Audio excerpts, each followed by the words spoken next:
Assalamualaikum warahmatullahi wabarakatuh. Kami dari kelompok 2 ingin mempresentasikan tentang organisasi dan manajemen perusahaan industri dari PT Astra Agro Lestari. Perkenalkan, dari anggota kelompok 2 yaitu saya selaku moderator yaitu Muhammad Alfarido, lalu ada Cut Daramita, lalu ada Kemal Alfarezi, lalu ada Siska Wahyuningsih, dan juga ada Dio Randina dan juga Surya Dwi Saputra. Isi materi dari kelompok kami yaitu yang pertama ada visi misi dan value, yang kedua tujuan perusahaan, yang ketiga ada sejarah, lalu yang keempat struktur organisasi, yang kelima tantangan, yang keenam inovasi, dan yang ketujuh ada teknologi informasi dan produk. Di sini saya akan menjelaskan tentang visi, misi, value, dan tujuan perusahaan. Yang pertama itu ada visi. Visi dalam artian itu merupakan suatu rangkaian kata yang di dalamnya terdapat impian, cita-cita, atau nilai inti dari suatu lembaga atau organisasi. Bisa dikatakan visi menjadi tujuan masa depan suatu organisasi atau lembaga. Visinya di sini yaitu menjadi panutan dan berkontribusi untuk pembangunan serta kesejahteraan bangsa. Yang kedua itu ada misi. Di sini misinya itu adalah penjabaran atau langkah-langkah yang akan dilakukan untuk mencapai atau mewujudkan visi tersebut. Misi di perusahaan ini yaitu menjadi panutan dan berkontribusi untuk pembangunan serta kesejahteraan bangsa. Yang ketiga itu ada value perusahaan. Value-nya itu budaya kerja PT Astra Agro Lestari Tbk merupakan nilai-nilai yang dipercaya oleh perusahaan untuk menjadi seorang insan Astra Agro. Budaya tersebut tertuang dalam Sabta Budaya Perusahaan yang terdiri dari 7 budaya dan diartikan dalam 24 definisi. Yang terakhir itu ada tujuan perusahaan. Tujuan perusahaannya itu berusaha menjadi perusahaan paling unggul dalam bidang pertanian, kelapa sawit, perkebunan, dan agroindustri. Sini saya akan menjelaskan tentang sejarah berdirinya perusahaan, yaitu mengenai informasi latar belakang berdirinya PT Astra Agro Lestari.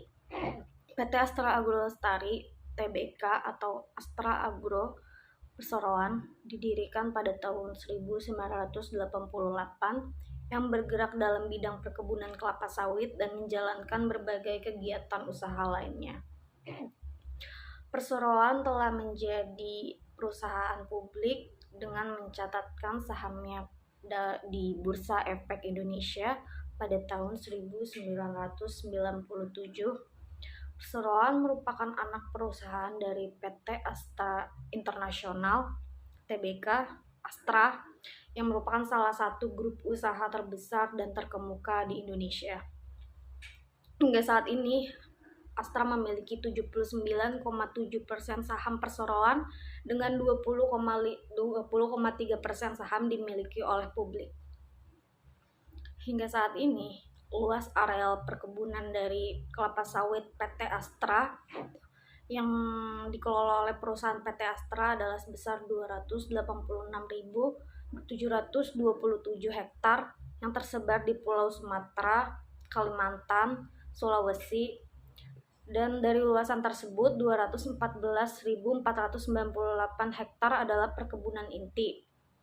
Sedangkan 72.229 hektar adalah perkebunan plasma. Perseroan juga telah memperluas bidang usaha ke industri hilir sawit dengan mendirikan pabrik pengolahan minyak sawit melalui anak perusahaan PT Tanjung Sarana Lestari pada tahun 2014 yang mana berlokasi di Provinsi Sulawesi Barat. Selain itu, Perseroan juga memiliki kantor pemasaran di Singapura dengan nama Astra KLK Pte.L. Struktur organisasi perusahaan adalah sebuah garis hierarki atau bertingkat yang mendeskripsikan komponen-komponen yang menyusun perusahaan, di mana setiap individu atau sumber daya manusianya yang berada pada lingkup perusahaan tersebut memiliki posisi dan fungsinya masing-masing. Seperti contohnya, fungsi dari presiden direktur adalah bertanggung jawab penuh atas jalannya kegiatan perusahaan tersebut, bertanggung jawab atas maju mundurnya perusahaan, dan menyusun visi dan misi perusahaan tersebut.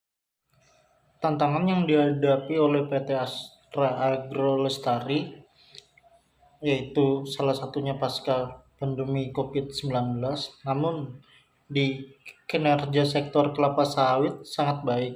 Namun di balik itu semua, harga CPO yang tinggi dan produksi TBS yang relatif normal menopang kinerja operasional dan keuangan perseroan yang positif pada tahun yang akan datang. Permintaan yang akan produk minyak sawit baik sebagai bahan baku pangan maupun bahan baku energi terbarukan diperkirakan masih akan sangat tinggi. Namun, pandemi COVID-19 yang masih belum usai mengakibatkan kondisi ekonomi global masih diwarnai ketidakpastian. Dampak musim kemarau yang panjang sehingga berpotensi menurunkan produksi TBS, kelapa sawit, dan minyak sawit.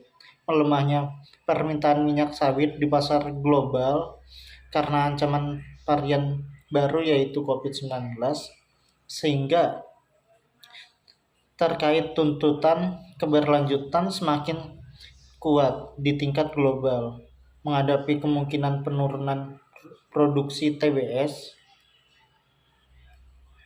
Nah, itu dia tantangan yang dihadapi oleh PT Astra Agro Lestari.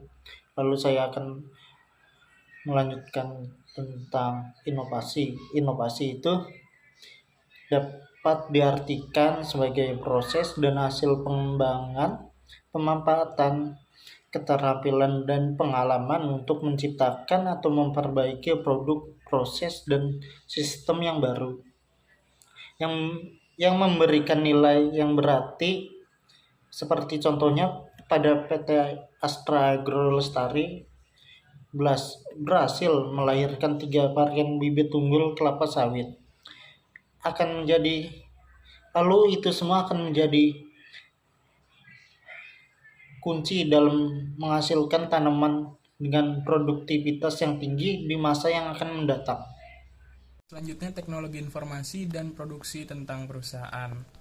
Nah, sebelum kita mengenal lebih dalam tentang teknologi apa aja yang dipakai perusahaan, ada baiknya kita mengenal tentang teknologi informasi dan produksi terlebih dahulu. Kata pertama, teknologi. Teknologi menurut KBBI adalah metode ilmiah untuk mencapai tujuan praktis. Sedangkan informasi adalah ucapan atau ekspresi yang bermakna dapat ditafsirkan dari pesan atau kumpulan pesan. Jadi dapat disimpulkan bahwa teknologi informasi adalah istilah umum untuk teknologi apa yang membantu manusia dalam membuat, mengubah, menyimpan, mengkomunikasikan, atau menyebarkan informasi. Produksi adalah suatu kegiatan yang dikerjakan untuk menambahkan nilai guna suatu benda untuk menciptakan benda baru sehingga lebih bermanfaat dalam memenuhi kebutuhan. Selanjutnya, teknologi informasi dan produksi perusahaan. Perseroan memanfaatkan dan mengaplikasikan teknologi digital sejak tahun 2018 di seluruh proses dan tahapan produksi pabrik kelapa sawit dengan tujuan untuk meningkatkan efektivitas dan efisiensi bisnis perseroan. Teknologi digital ini juga telah membantu perseroan dalam menjalankan bisnis selama pandemi COVID-19. Teknologi digital yang dijalankan oleh perseroan terdiri dari yang pertama, manajemen control tools yang bisa disebut juga dengan DINDA atau Daily Indicator of Astra Agro. Aplikasi untuk pelaporan tugas harian di kebun yang terdiri dari panen, rawat, proses, maintenance, operasional, dan workshop. Pencapaian harian ini akan disampaikan kepada direksi. Yang kedua, MELI atau Miles Excellent Indicator. Aplikasi untuk pelaporan parameter mesin pabrik oleh supervisor yang memberikan gambaran tentang kondisi pabrik secara aktual. Sedangkan sumber Dari kelompok kami saat ini itu yang pertama ada annual report tahun 2021 dari PT Astra Agro Lestari Tbk. Yang kedua dari http www.astraagro.co.id informasi perusahaan. Dan yang ketiga http www.astraagro.co.id perusahaan kami. Oke, sekian dari saya Kemal Fariz Firmansyah. Terima kasih.